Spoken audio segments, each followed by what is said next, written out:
Kapon mga kalapatids, gumamit tayo nito Taiwan soil. Ngayon ito, minabili ko sa Shopee. Dumating na yung order ko. Ayan. So ito naman gagamitin natin. Sabi nila pang ano daw to?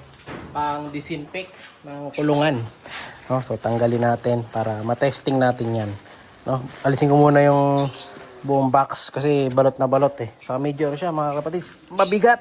Buksan natin. Siya si Idol Madla, nakakahanga, may mga hawak, gandang linyada. Ika'y inspirasyon kung bakit hanggang ngayon ako'y palaging kumakarera.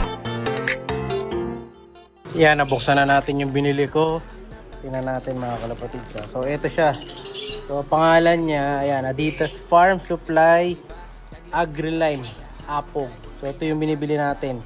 No, so kahit ano naman tatak mga kalapatids, search nyo lang Apog sa Shopee. Pero para din na kayo mahirapan at mag-search ng marami, so lalagay ko na yung link dito sa video natin para makita nyo agad.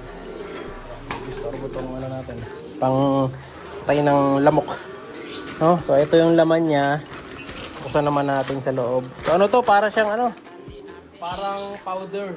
So gagawin ko ngayon dito lahat ng poop tray natin dahil bukas may bagyong paparating. Saka ito mga box perch, bubudburan natin mga kalapatids. Lahat ng kulungan natin na yan. No? Tingnan natin kung mamumuti talaga yan. No? Sabi nila pang disinfect daw to. Ako kung totoo ha. So lahat ng nakikita ko sa Shopee gusto ko i-try. Try natin. No? So, buksan ko muna. Yan. Yun na. Moment of truth. Nakikita na natin yung laman sa loob. So sa loob, yun ang maganda mga kalapatids. Yeah, may plastic pa siya sa loob. Ayan, na nakabuhol. So kukuha tayo ngayon. Kasi spray lang natin doon, no? Salin ko muna sa ano, sa lalagyan. Hanapan ko ng lalagyan, ha. BRB.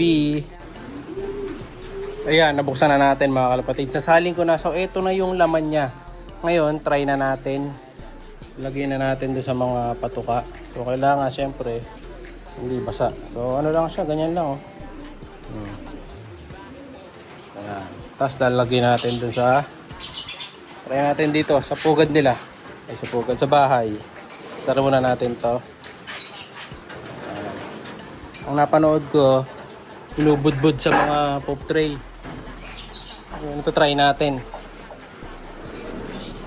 Ayan, pasok tayo. Ayan, sakto. Nalinis-linis mga kalapatids. Makita ko, ginaganyan lang eh.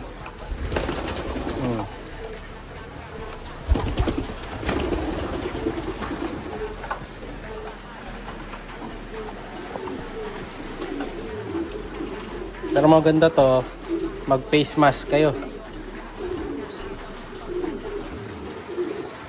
Mukhang matagal namang maubos kasi marami.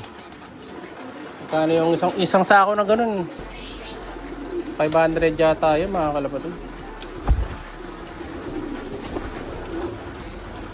Hindi ko lang alam kung kakainin nila yan. No, kasi medyo makapal. Ano natin? Tingnan natin mga kalapatids ha, kung madidisinfect talaga yan sa pinaglalagay natin sa kulungan na to. Yung mga gusto ko yung i-try na mga produkto, katulad ng mga ganito, comment nyo lang, bibilin natin. Mauna na ako magsusubok. Magsusubok para safe na yung mga kalapati nyo. Di baling ako na. Ayan, kanya ko kayo kumahal. So ayan o, okay na yung mga kalapati natin. Pag ginawakan natin sila ngayon, madulas pa. No? Dahil may polvo yung nilagay natin eh. Pero malalaglag din lahat yan doon sa ilalim eh. Kaya di ko na nilagyan yung ilalim. Sabi nila, pang disinfect. Daw para hindi mabuo yung mga bacteria, ganyan. Kaya bumili ito. Lagyan muna natin lahat. Ha? Punuin ko yan lahat mga kalapatids. Yan, nabudbura ko na lahat mga kalapatids. Lahat to, may ano na yan. May powder na yan mga kalapatids. So, mukha ko na lang ang wala. Namuti din ang kamay ko. So kita nyo yung kulungan natin. Lahat ng poop tray nila nilagyan natin mga kalapatids. Hindi ko lang sure kung kakainin nila yan o hindi. Pero parang hindi naman. Ito yung mga nilagyan natin dito. Kita nyo yung mga sahig nila. May nilagay tayong mga powder. Oh, ayan oh. Malinis naman dito mga kalapatids. All goods naman. Oh, sana wala maging problema yan. Sana kahit paano ma-disinfect. No, yan ang tinatawag na pag-disinfect na din yung linis. Hindi ano lang, parang prevention lang natin yan dahil nga uulan, syempre. Para hindi mangamoy yung pups. Sa ilalim ito kasi medyo nababasa eh. Hindi ko pa naayos yung tumutulod dun sa taas eh. Pero ayan, kita nyo.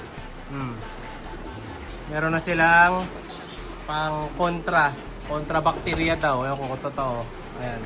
Testingin natin. So comment kayo kung gumagamit rin kayo ng ganito mga kalapatids. Yun, nilagyan din natin yung mga perch.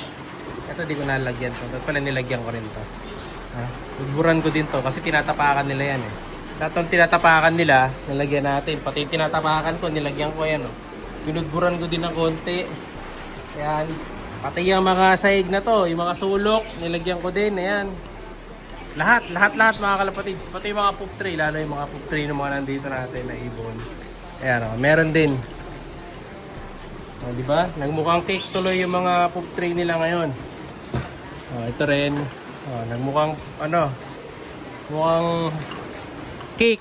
Ito puro balahibo kasi lugon sila mga kalapatids. Ito yung namamaris na to, lugon yan. No? Ito rin, lugon. Ito, binibenta ko to mga kalapatids. Yung isa nating ex-makina dito. Ayan, lugon din mga kalapatids. Lowered na lowered. Kita niyo yung mukha niya. Nakakalbo. Ayan o. Lugon mga kalapatids. Nagbibigote yung mga mukha. Ito ba? Lugon na lugon. Ito rin, lugon. Pero mas lugon tong isa. Ayan. So, pahinga muna sila sa breeding. Kung sakaling hindi naman mabibili sila, i-breed natin yung pagkatapos ulit. No? So, ito rin dito. Ayan. Lahat yan. Pati ito yung sahig. Lagyan natin. So, para masulit yung binili natin. Yan. Dito na tayo sa Dreamlock. Ayan. Matala ni Madla to yung ilaw. Ayan. Oh. Lakas ang ulan. Dito. Madalang din tayo maglinis dito. Budburan din natin to ng apog. Ayan. Ganyan lang mga kalapatids. Sabi nila para daw di magano yung moisture. Yan, tinry ko din.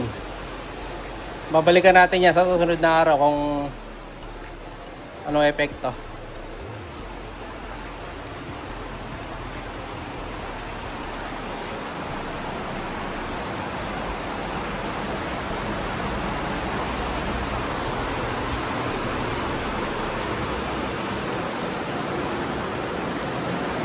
Ganyan lang, bud lang mga kalapatids.